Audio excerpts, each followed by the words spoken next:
Whoops, hello there. This is James True, and I'm pushing buttons. And you're watching me. I don't know if the stream's going to be okay today, because, you know, there's been some issues lately with the internet.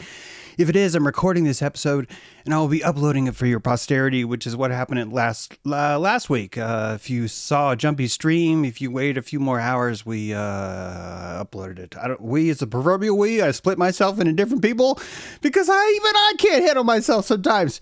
And that's what we do. Guys, cats... The world is vitriol. You're living in nature. Cats are telling you the secret. They're saying meow, meow. They're telling you that through strife, through pain, through mistakes, through struggles, through vitriol, you find it all. You find the answer. You find the answer. What are you looking at? I am the sacred witness of angels with big noses, and I am effervescently seeing you. Now, why would we have this concept of an effervescent seeing thing surrounding us? Why? What the fuck's going on there? What's going on there, James? I don't know. We were going to talk about it. And when we're going through through this world, I'm waking up and I'm realizing, wow, man, when people are just like, yeah, we're going to go to Mars because Musk's never fucking lied about shit. And I'm watching people, and then I turn over there. It's like that construction guy that's always in the sweater, and he's always looking at different construction disasters. You've seen it. And I'm like that, but I'm like, here's Musk telling everybody we're going to Mars, that he's going to fix traffic. And then now I'm watching around everything else. It's Mandela effect, nothing that you've ever been told is real unless it's really cool. Then only those things are real, but then everything else is not. And then, Jesus is a pedophile because there used to be a thing called acolytes in ancient Greece. And guys, oh God, you realize the ritual of Isis involved a young boy. Literally, the birth of the word acolyte came from Egypt. And it involved a young boy being dressed ceremoniously in what we now call loincloth or linen cloth. We call them that. But back then, anytime you were ritually purifying something, you would not wear your normal clothes. You guys know how much the Egyptians obsessed about hair, about the lack of hair. You know this, right? You do know this, right? No, it's just about the mites. It's just about the Menamites and the lice and the Lysithians, right? And yeah, you could argue that that's the entire reason why they did everything. Or you could look at Egypt as being a sort of haven in the middle of a desert where people couldn't even see the word blue. They couldn't even see blue. And you came to this haven where the religion was the absence of wilderness, the absence of the wildling spirit is hierophantery. It is the essence of the hierophant, literally, is to walk out of the wilderness into the self and find a divine chapel amongst the darkness.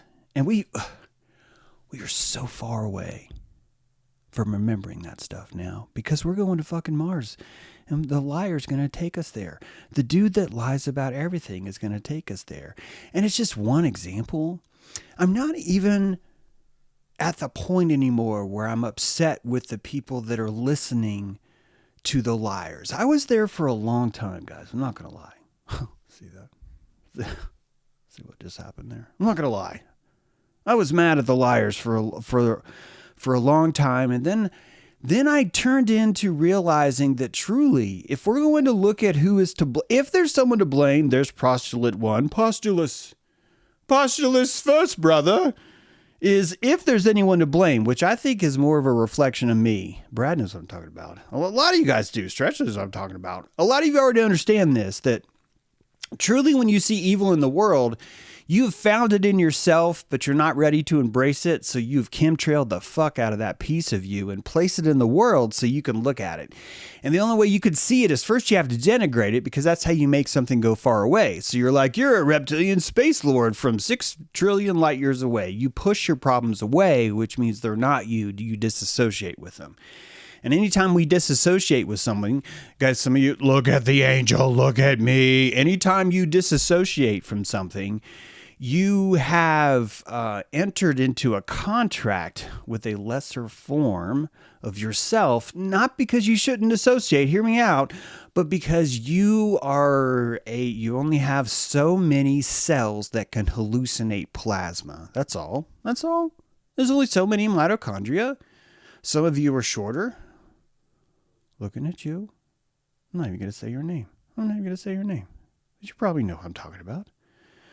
And you're doing so well because you're still able to hallucinate a strong bubble. In fact, your cells are on Napoleon mode, right? The mitochondria are like, look, we got to fucking work harder. We got a chihuahua here. We need to really output this plasma belief. And we're surrounded by batteries. We're being battered by batteries. A bunch of people that believe in different things. And sure, I used to be like, I'm mad at the liars. And then I became mad at the believers because I thought this was more constructive. See, the world is mad at the liars because they think that everyone else is innocent by pointing at the liars. Well, if the liars wouldn't lie, all of us would get by. And this is a lie, which is ironic as fuck because the people are like, I'm going to lie to myself and say that the world would be solved if we kill the big liar. And this is what I mean by when you see evil in the world, this is why you don't go after John Podesta, folks. This is why when you go on Twitter, Liz Crokin's telling you for the 20,000th time, spreading the next tweet that's going to get 20,000 likes that John Podesta is a pedophile and someone should do something. And people are like, there ought to be a law. And other people are like, well, but we have laws. It's like, no, there needs to be a special law. And you're like, do you mean like a hate crime? Yeah, but wait a minute, that's a liberal term. Yeah, but you said it, Red. You've got your hate crimes too. That is not true. It's not true. That's not true. Pedophilia is the only reason why I'm a good person and everyone else is bad. Because it's out there. And then we end up with like Jesus was a pedophile. Then you've got this underground cult that's just like Jesus was a pedophile because Lestat doesn't actually mean pedophile. But hey, it's working for us because it invigorates our lie. And so I moved from I don't hate the liars anymore. I moved into, I'm kind of mad at the people that believe the liars. This is James True 3 years ago, by the way. I'm mad at those people. And then I lost most of my following because most of my following was those people. See how this works? But see, this is the dark night of my soul. This is me returning to Dagobah, and Yoda's not even there. Yoda's left a note. Dude, you need to move all these rocks, do some wax on, wax off over there, go in that cave, find Vader. I'll be back. I'm on a vacation holiday because, frankly, I just read what they're doing to this series, and I'm on a fucking cocaine binge on the island of Tatooine with Chewbacca, you know what I'm saying? So I went from, this 3 years ago, me was like, I was mad at the people that believe. So if some of you are still believing, I'm still a believer too. I believe in a lot of people. I believe in a lot of people that you probably should not believe in, but I do. Some of them are in the chat right now. I literally believe in these people right now. And you guys are like, wait, you believe in that guy? Yeah, I fucking do. I do. I see them. They see me. This is the island of schizophrenia. And frankly, I feel better. Thank you, Internet. Oh, thank you for saving my sanity in a drowning world. But I moved from, I'm no longer mad at the people that believe things. This is why I really wish that you guys, I get that everyone has their journey and everyone's busy, but if you guys could actually look at the arc journey of me, I know that's a lot. I realize that. But you'd see that I went from I hate the liars to the I hate the believers to the fuck, the world is built on belief. Anyone notice that? It's Blueprints of Mind Control. I hate the fucking liar. That's what that book is about. I hate the fucking liar. All of us are innocent. I hate the fucking liar. It's a good book. It is. It's critically acclaimed, my best book. The only bestseller I could argue technically was a bestseller. The only one. And it's all about how the liars are lying. Those fucking liars. And it has this precipice that we are the ones that are not lying, and they are the ones that are lying. And it's a beautiful Sir Galahad kind of moment. It's a posture that, frankly, I think will get you places. So that's why it's popular. It's not popular because it's true. It's popular because it has utility, I think. This is probably why it is. But so I went from the arc, I know I've said this before, but the arc of I hate the liars to I hate the believers to the whole world's built on belief, so really I hate myself. I hate myself. I don't want to hate myself. Do you know why? Guys, I'm going to give you a little hint. The only reason why I don't want to hate myself is because there's a lot of you that are like, I'll fucking hate you. And it's like, after you get enough of those, if you're like me, and most of you are, I hope you get more haters, because quite frankly, after about the 12th hater walks in the door, you're starting to like, you know what? I kind of like myself. You know, being around you guys has really made me kind of like myself. And then this gang of haters is like, well, fuck, that backfired, but it didn't backfire. See, because they are good too. Do you understand?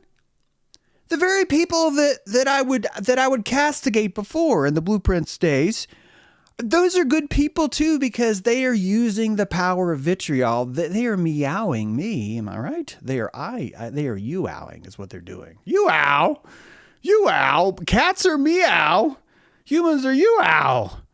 And dogs are like, oh, ow, oh, ow, you okay? You okay? You okay? Hey, guy, you okay? Yeah, hey, fuck that cat, but you okay? You okay? It's a giant symphony of pain. It's a symphony of pain. And you're in hell. I see, that sounds so negative, right? How do you spruce that up?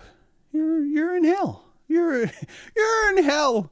You're in hell. Is that better? But see, I've gone from I hate the haters to I hate the believers to the whole world's built on belief, so I hate myself to if I find enough haters, I will love myself into wait a minute, we're supposed to hate ourselves. This is like a roller coaster. This is like what happened.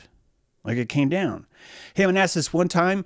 If someone could let me know if the stream is okay, that'd be great. I mean, I'm going to keep going even if it doesn't work, but it's just good to know just so I know in the future if I can live stream again. I think it's just a busy summer. I live here in a resort town. There's a lot of traffic and stuff like that. Hutch Chipotle at the Hummingbird Feeder.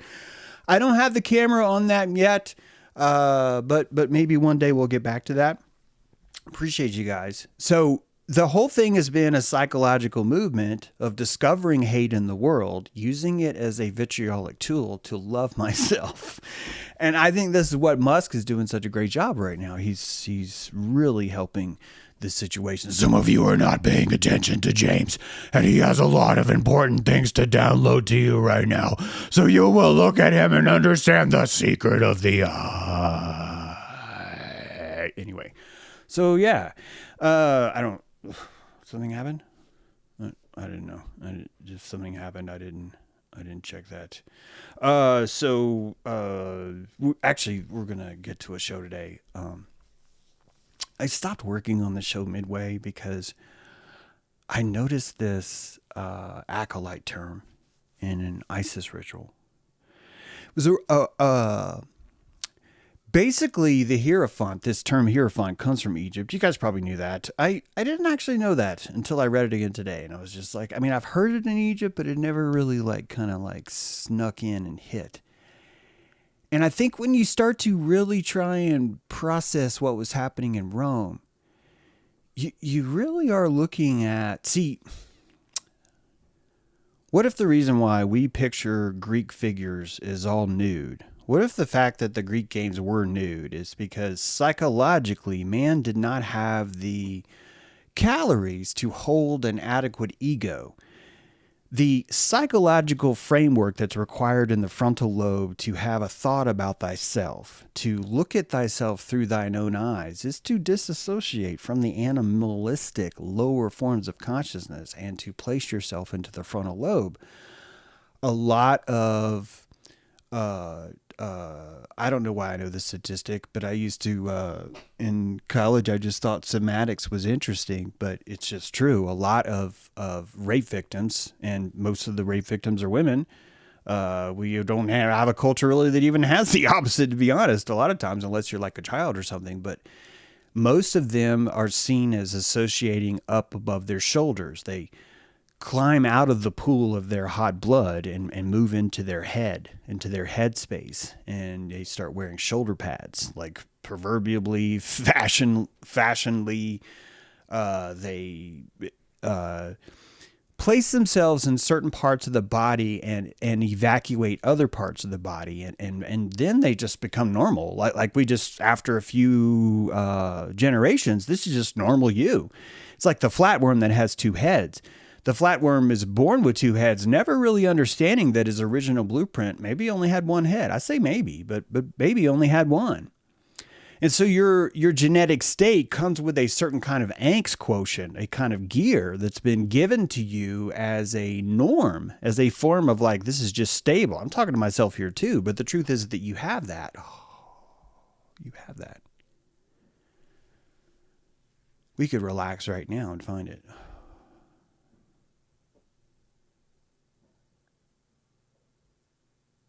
If you start where your back feels the strongest, when you stand up straight, I want you to find the point in your back that feels the most pressure point of when you stand up straight in your posture. And this is your starting point. This is your base. That's where your root is. My root's like right now is like belly button. It's pretty high. I'm not doing a lot of lower extremity things. Honestly, I've been kind of worried. I mean, this sounds like an interesting segue, but fuck, it's true. I've been worried. My Patreon is dramatically low. I don't know how I'm going to keep live streaming. On top of that, the internet issues, things like that. And I've never loved what I do more. I've never felt more in tune and in touch with the ideas I have, but I'm running at such a deficit. If I don't get 30 of you to join as a patron, or if I don't get at least one or two of you to really just like really up your pledge, I'm screwed. And it puts me in my headspace. I leave my full body because I'm genuinely concerned. When you concern, you enter into shock and you evacuate your ventral lobe. It's actually a crime for me to be live streaming without enough patrons because I am sending this vibration to you. This is just coming to me now. I'm actually requiring you to feel this state with me. And the whole time I'm hoping that even though I have this state that has more angst in it, that somehow I will relax enough of you to where you would up your patronage and allow me to keep doing what I do. See, this is a false thing too. It's when we are surrounded by so many liars, it becomes very difficult to even understand that none of us have the truth, that none of us have really found that zone. We clue into things, but what we clue into typically is more of a directional hunch. We follow these energetic hunches as we should. I do it. And we end up with either a posture that's worse or better, or something traumatic happens and either we lose a head or we gain a new one. Or we enter into an agreement with something that we later regret and we're unable to evoke our consent. This is really what an energetic rape would be. I mean this across the board. You could buy a used car and be energetically raped. I have. And that experience is something that happens because you want, nay, expect, nay, are forcing the world to be fair. And you're only forcing the world to be fair because you're trying to set up the vortex to create the vitriol, the meowing that comes in that makes you love yourself more. The fact that I got screwed by University, Nissan, and Boone over 10 years ago and no one fucking gave a shit at the time. I didn't have TikTok to even complain about it. It's not even really a matter. It was important to me because it made it possible for me to become the Hierophant. It made me possible to enter into a hermetic zone where I'm surrounded by nothing but predators. And in this state, you either find yourself or you lose yourself more. Most of us lose ourselves more. Most of us lose ourselves enough to where we no longer feel we are in a predatory state. So we call civilization this. We stomach what we can. We complain about things. We choose our scapegoats, right? All these things are a necessary quotient. And honestly, if all of us wanted to relax, I would have more patrons because all of us would know that if I was more relaxed, you, the listener, would be more relaxed too. And I think ultimately what each of us are doing is pruning how much relaxed we want all of us to be collectively. If you think about what COVID-19 was, it was an insistence that none of us should relax.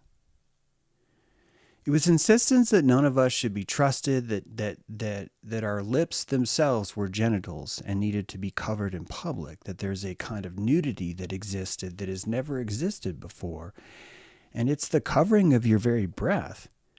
The very essence of your life is a toxic, evil platitude. This is just what was painted for you. And a lot of us had no choice. You could see through intellectually, but you could not unregulate from the group. Do you understand? You could not unregulate from the group and decouple from it. And frankly, I think this is what makes you human. I want you to have this flaw. I need you to have this flaw. And you live in a world that insists that flaw needs to be cut out. But that if you cut it out from your own life, that you somehow will be different from all the other pedophiles that cut it out from theirs so that they could dope their way to the top, that somehow you'll be different.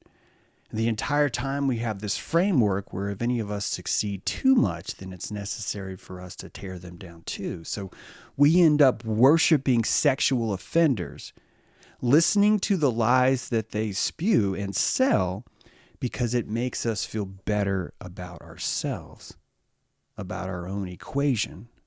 And this is fine because it's magic, and I think we should practice magic. But there are consequences to that, and I could be one of those.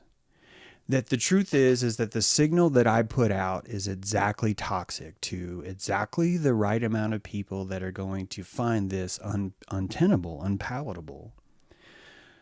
I really got burned because my own colleagues, it felt, wouldn't even like a post that I'd written a new book. It really burned me because I felt that there was certain brethrenship where the colleagues in my field would notice these big events and just give it like a thumbs up, not like anything more.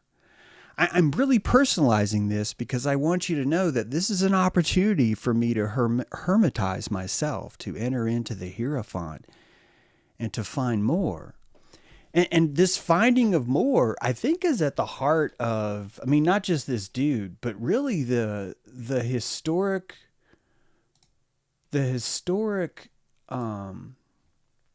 continuity that's always existed when it came to worshiping eyes, to the worshiping of eyes. Guys, if you want to take the time to join Patreon, it would really help right now. I'm not going to lie. Ever since I published the book, it's just been this series of, I don't know why I'm doing this, because I just don't have the fuel for it. I do think that it was a mistake maybe for me to take off so much time in writing the book. That's fair. Like we can reach too high, reach for the sky, I could pull my Icarus maybe. And so since then, I haven't been focusing on what I think I'm good at, which is delivering live streams. I've been focused on creating shorts, creating videos, trying to get more people to join. And I'm not actually producing anymore. I'm producing a facade of why you should join. And I call it a facade because I'm not actually able to do that right now. I'm just saying. And it's okay, because even that has really put me in a place of just remembering my own past, remembering all the doors that I've gone through personally. And this could be one of them. It's okay to change careers. It's okay to reinvent yourself and to find new ways. There are even other options. And it could be that the time for what I have is no longer needed. It's not even necessary. But if you do value this stuff, man, I've tried to ask. I asked last week, and no one joined. And I'll ask again because it didn't do any good. The second it does good, the second I have this base root, I've set myself a pretty meager existence in my mind. I think it's more than many of you maybe have too. But also, I'm in my 50s. I'm in a different point in my life, and this is a much lower rate than I think anyone else might have, but maybe not anyone else. But anyway, I think it's fair and allows me to keep the lights on and do what I want to do. Sorry for the sales pitch, but seriously, if you value what I like, if you want to help me relax, which helps the listeners relax too, man, I could really use you on Patreon right now. Really good. I really could. And I appreciate you. Appreciate the run we've had, even if it's meant to end. I'm okay with that too, guys. This world doesn't have the same kind of pull that it used to have, where I felt so important that I find people that agree with my work. When I was a weaker self, and Blueprints of Mind Control, I think, was that. And I'm really proud of that book. I just want you to know that you're moving up a ladder. And that when I was in that weaker state, it became so much more important to me that I have validity through viewership and through subscribers. And I think the thing that's hurt me the most is that I don't need that. I don't even look for that validity anymore. Mostly it's from the comments, or the lack of comments, or just the way that the culture moves, what people do find popular, despite contrary evidence that suggests exactly the opposite of that and how people still cling to that anyway. It's actually the audience that's made me feel a little bit less like crucial that I talk to an audience, because I don't really think that the audience and I necessarily even mesh. I don't think that I'm helping the world as much as I used to think that it was important that I did, because I think that the world has a better sense of what's necessary than I do personally. And this is probably a devastating thing for someone in quote, quote, showbiz, because I don't have the viral addiction that someone might have that's willing to create more salaciousness, maybe even lie a little bit about certain subject matter, simply because I needed you to watch me that bad. Does this make sense? And that's a weakness that you could say maybe I shouldn't have as a live streamer. It's okay.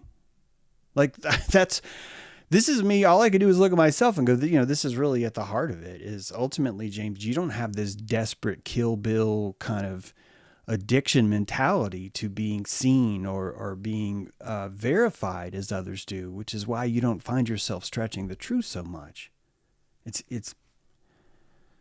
It's your own demise. And what's wrong with demise? Like all of us are moving ourselves into different places all the time. See what I mean? And I will say, I fucking love what I do, especially this radio thing. I think that ultimately the amount of viewers has to decide what's going to happen. And the viewership is not saying like, this is definitely meant for you and all things should be happening this way. Same with my show. Those are not the signs I'm getting, but also I'm older and I don't need as much of a signal anymore. And I like to think that maybe that source is just out there pulling the younger generation more. There's a lot of new budding writers that are around. There's a lot of new talent that needs witness more than I do. Does that make sense? Like seriously. So in a way, I've sort of grandpa'd myself. I've sort of moved myself into the garden because I just see the world that way. When I look at all of the facades, all I see is agreements. All I see is agreements to be mad at the Republicans, or to be mad at Musk, or to be mad at the Vanderbilts, or to be mad at the Rockefellers. I just see an agreement with someone, an existential religious agreement with someone that says, I need a savior, but the savior is more complex than the modern world, because the savior has to be someone evil that I can feel better by worshiping how evil they are. This is such a complex mental framework that I think most of the audience doesn't even have the appetite to even hear it. So it's not even a matter of whether or not it's true. It's more a matter of whether or not it's palatable. And ultimately, this is where the artist and the successful show business person don't always meet, don't always have the ability to see each other together.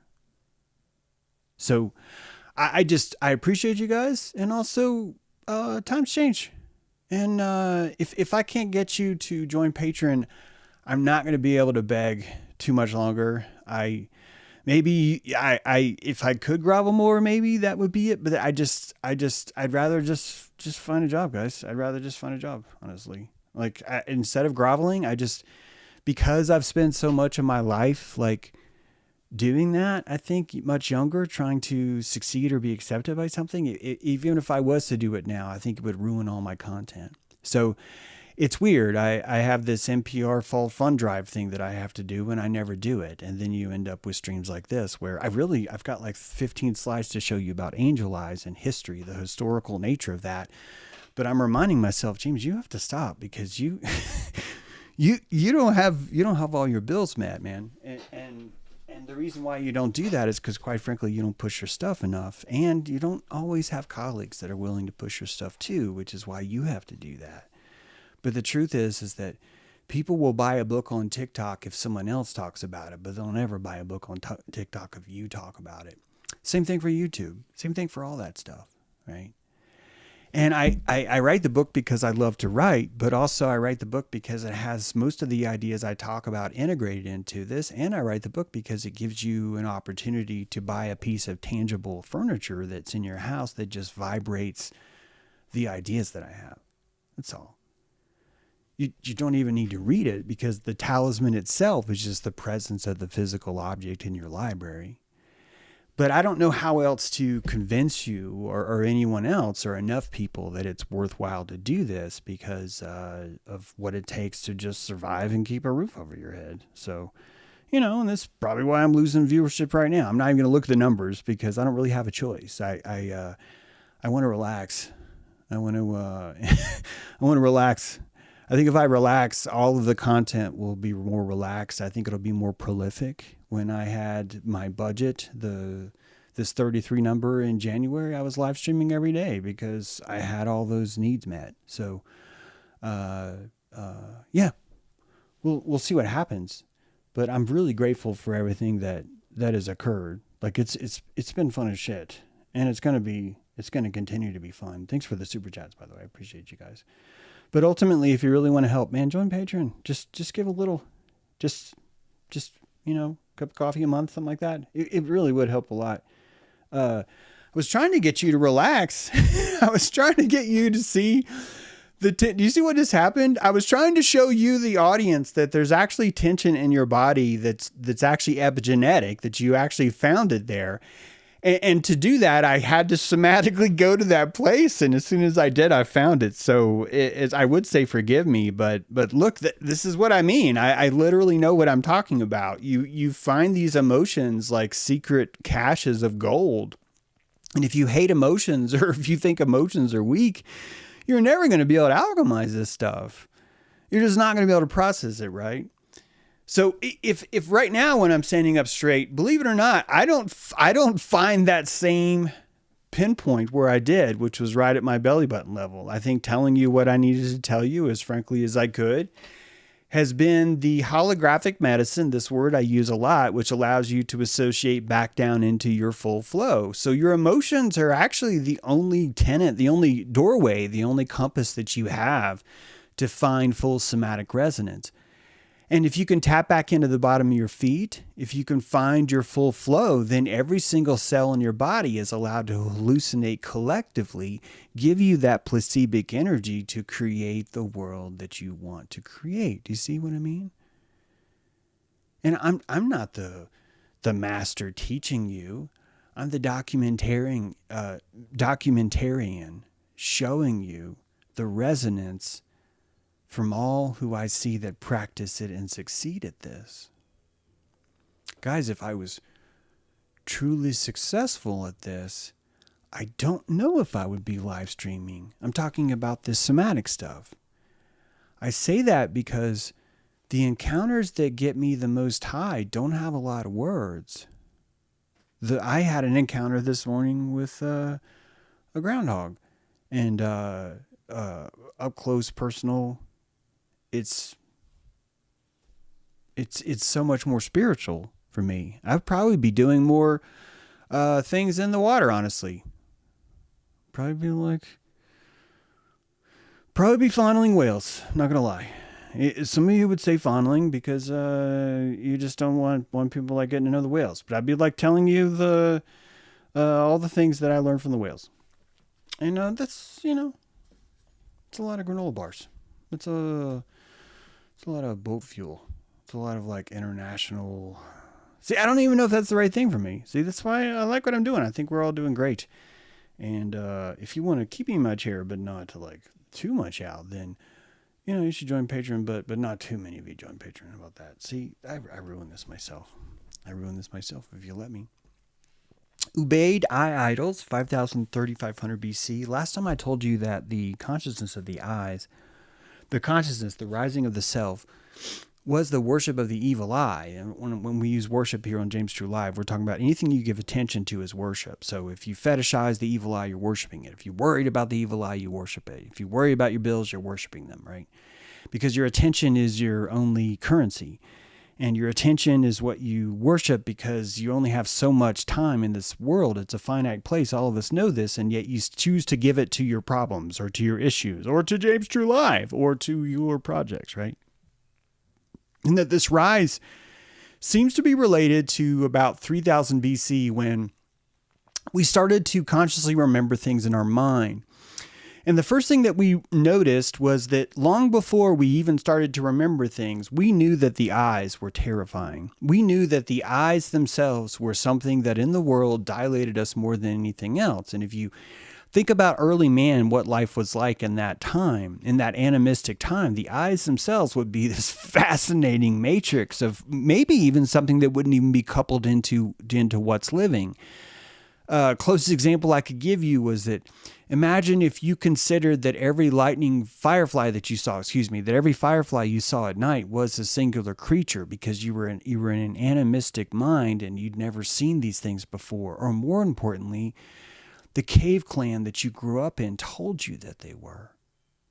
And they told you that they were because of something traumatic that happened during fireflies, and that legend got tweaked on there. And the next thing you know, you're a flatworm with two heads that has no idea you should only have one, or vice versa, right? And that these are millions of years of things that are messing up. Some of you may remember the video that I've shown before where a man is learning to walk.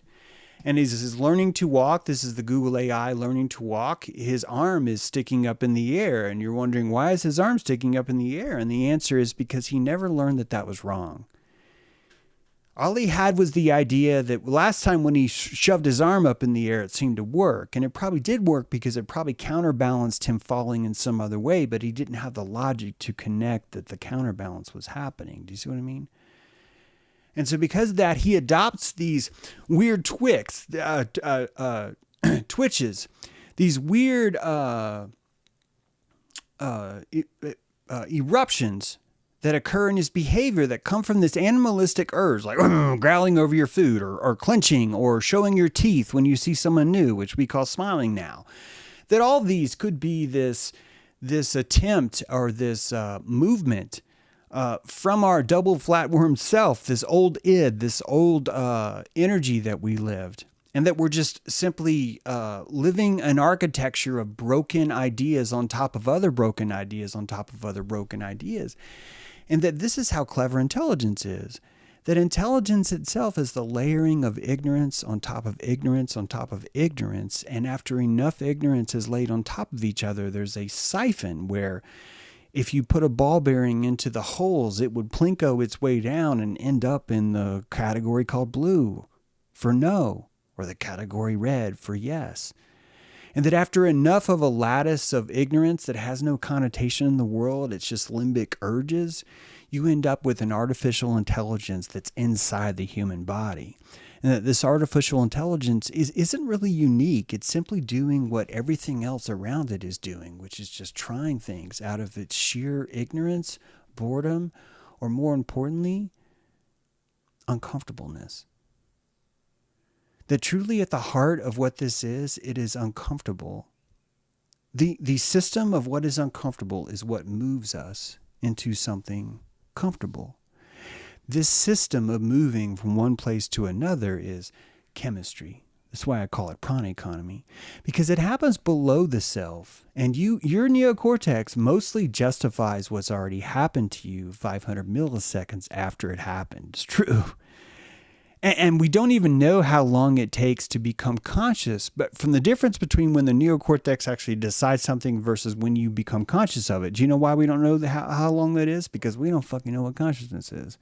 So there's an entire veil here that we still don't even see. All we have are these footprints of these memories in Uruk and Brock and Tel Brock of these votive alabaster statues of eye idols. That the thing that caught us the most was this concept. I've talked about the Shamash figure a lot in reference to the Ark. The Noah's Ark. In him, Shamash's eyes roam the lands, it says. He's judging and guiding humanity. His gaze is both physical sunlight and a moral force. Do you see that? Making his eye the ultimate emblem of truth. This is very Egyptian, isn't it? If you don't know that, this is very Egyptian. That the concept of the I and truth itself probably goes all the way back to Shiva, the eye of Shiva itself. The concept that light itself imbues intelligence into the world, and that you see the reflected intelligence once it's struck off of something physical in the world and given to you. This would be the exact same thing as the information that's distributed through a primitive technology called a computer monitor that requires you to interpret the visuals on a flat screen and see what the information is behind it. We've been practicing this longer than we know.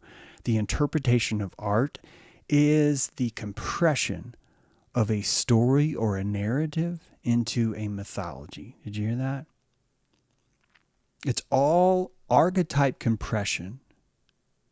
All of your folklore, all of your fashion, all of the litany of political history that we have is the compression of a complex idea into a mythology. And that mythology, as we've seen on this show, goes back to the Meshican times for America, that has this two-piston engine of fearing global warming and terrorism, all the way back to Temple of Mayor. These things existed, and that they exist now. And that as you become more clear, as you become more aware of yourself, here's the biggie, I think. The only intelligence that you really gain, the only kind that you truly understand, is this anatomy of the self. Your ability to decompress a room and turn it into a vibe, and have that vibe turned into a vector, a direction of angst. Every single emotion that you have in the world could be looked at as a quaternion. A spherical, place yourself in the center of a sphere and point anywhere on that sphere, and that is a quaternion. It's an identity of rotation on an X, Y, and Z, which gives you a specific pinpoint that you see the world. And this is what happens when you do astronomy or astrology. You are placing your vector into the world from a certain place that has a memory that can be imbued over time. You can have two heads, you can have one head, you can become an addict, you can free yourself from an addiction, you can suffer from trauma, you can invoke trauma on others. All these things are possibilities that you get to do in here. But ultimately, what you're learning how to do is process triangles, is roam the land and to judge and guide humanity through your own judgment, through your own a secretion of pollen into the fashion. You shame things by saying that's shameful.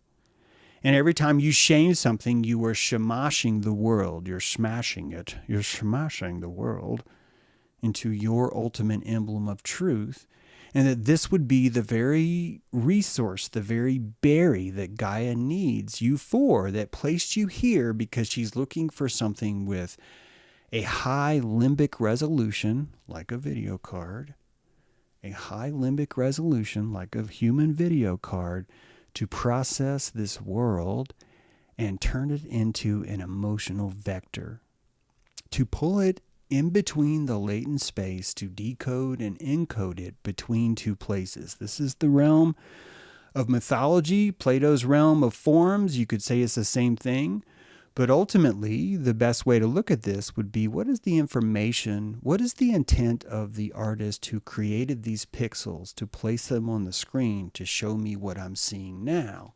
This is why Shamash, in the original story of the Ark, Utnapishtim, the original story of the Ark, Shamash was the covering, not for water, but of light. Jeremiah 43:13, he shall break also the images of Beth-Shemesh that is in the land of Egypt, and the houses of the gods of the Egyptians shall burn with fire. Now this fire is actually witness, it's actually sight. And that the ark, the preserver of life, was made of solid timber so that the rays of Shamash would not shine in. That the original ark was a cube. It was a cube. I'm not making this up. was 6 floors high, 6 floors across, made out of wood, but its sole purpose was not to become a vessel or a boat. This cube would not float. The purpose of this vessel was to remove itself from the quantum. Oh, fuck, James. Why did you just say quantum? Because I have to. And he repented for all that had happened through him. He plotted to produce a flood over all the offspring of man. I want you to think of flood as a memory wipe. But the greatness of providence, which is the reflection of the light, instructed Noah, and he preached to men, but they did not believe him. It is not as Moses said, he hid himself in an ark, but he sheltered him in a place. Not Noah alone, but men from the immovable race. What is an immovable race? You know what that is if you've read Ark of Baphomet. They went into a place and sheltered themselves with a luminous cloud. And he, Noah, recognized his lordship and those who were with him in the light which shone upon them, because darkness was falling over everything upon earth. The most basic liquid network has a bilipid layer which separates the liquid from inside the cell from the liquid outside the cell. Then it sets up a series of borders of ion channels, at least in the nucleus, but on the outer shell, these vesicles that are allowing the transmutation of things into and out of the cell. An economy of sorts. So why did I say quantum? The reason why I say quantum is because we are learning that the world itself is actually built on witness. That the double slit experiment shows, among many other things, by the way, this is just the most popular, kitschy way of crackerjack way of telling you what I mean, is that the double slit experiment shows is that truly matter is unwound. It is collapsed from a non-physical wave into a physicality through the art of witnessing it. Now, some of you might think that witness literally means the human eye itself, but it turns out that matter is actually able to witness itself. If you wanted to create a refrigerator for time, okay, all refrigerators are kind of like time machines, right? Because if you put something inside the refrigerator and separate it with a bilipid layer that blocks all light out and creates its own vesicle inside its own its own membrane, that time works differently in there. And I want you to take that same concept and multiply it by 1,000,000. And that Shamash itself is the preservation of an early crystalline form of gnosis that would be degraded and destroyed the second other things are allowed to interact with it. This is the meaning, I think, of the Enoch seed. The Enoch seed is the genetic seed that's taken when it's perfect. Enoch is the only one that's ceremonially killed while he's in his prime, because in his prime is when the genetic code was ripe, and only during the genetic code's ripeness could it be preserved inside of a quantum thermos. That's literally what we're talking about. And the idea of Shamash is telling you this. It's not a flood, but the archetype would have to be remembered as a flood because it would be the only way to consider a memory wipe in a world where software has not even been invented yet, where it hasn't even occurred. So you end up with a preservation of the quantum itself, of a quantum state. And this quantum state is actually much more closer to you than you think, because this quantum state is Thothian. This quantum state is your memories. And that the preservation itself is the memory from one generation, the patriarchal pre-fertility generation, the hermaphroditic generation, into a one which has fertility in it, into a one that has lack in it, into a one that has one of your actual glands missing from you, which causes you to fall for Journey songs and Sadie Hawkins dances and to go out there and find romance because you're looking for a piece that's literally missing from the self. And the patriarchs did not have the psychology to handle this kind of complexity. How do I know this? Persephone, the Cyclops, I think it's Persephone, correct me in comments if I'm wrong, but it's Persephone, the Cyclops, the ancient Cyclops, was fooled by a lie. He was lied to. That Odysseus lied to the Cyclops in such a simple way that he was able to fool this man because this man lacked the ability of a frontal lobe. The Neanderthal brain did not have the same capacity. Neanderthals were very smart, very industrious. We've just recently found, I think it's like 5000 BC, we found a rendering yard where Neanderthals from all over were bringing their dead carcasses to a specific place strictly to render the fat. So this isn't a dumb creature. This is a creature that is simply missing its frontal lobe. And this is why I think that when you look at why the flower wars were occurring, why so many things were occurring in ancient culture that had this weird sort of like slavery, people being really willing. Why was Caesar able to convince 1 million Gallian slaves, the people that hated the Romans the most? Why was he able to convince 1 million of them to follow him across the Rubicon into a life of slavery? Why were so many, as much as 80,000 people, some would say, willing to climb the pyramid, some of the most steepest steps you could possibly imagine, only to have their heart ripped out at the top? And I think it's because you're looking at a psychology. I would say it's broken, but that would imply that they have the ego to break. It's instead a psychology that's pre-broken, that it doesn't even have a soul or a pride or a selfhood yet to break. And that the history of Greek gluttony, the history of the Greek nudity, is showing you the glimpse of this rising of consciousness that did not exist before, and that the rising of that consciousness would only have been possible through the removal of this gland, through the insertion of a phantom feeling that you were missing something, and the patient waiting of 5,000 years, because after year 3,000 you develop an eye, and after you develop the eye, would you be able to tap into your flatwormian pre-two-headed memory of who you used to be, the Vitruvian atom, the most famous drawing of Da Vinci, this Vitruvian figure of 8 man tall. So I don't have a slide for that. These are the things that I'm telling you that I don't know if you're getting anywhere else, which is why I just don't understand why we couldn't just find a few more people out there to join as patrons. It's such a big world. There are $68 million false proposals that people are investing in every day. There's millions being thrown into NFTs. And I just need a few of those to say, hey, why don't we support this James True Live? And you could do that now. So appreciate it. Thank you for the super chats you guys give me today. And if I can get you to join Patreon, it'll help a lot. I'm sorry I have a lot more slides. I got into that back thing and I couldn't. But Airship is starting in 1 minute. And if you came to Patreon, you could just switch over there. In fact, the stream is going to switch over there, I think, if I did this right. So you may even be able to tune in through audio, but I'm not sure. But if you want to participate, you should join Patreon. I wish I could tell you more, but it's time to go because I only have 1 minute. I appreciate you guys. Thank you for listening. Consider buying Black Eye Club, a book by James True that I truly think you will enjoy. We'll see you next time.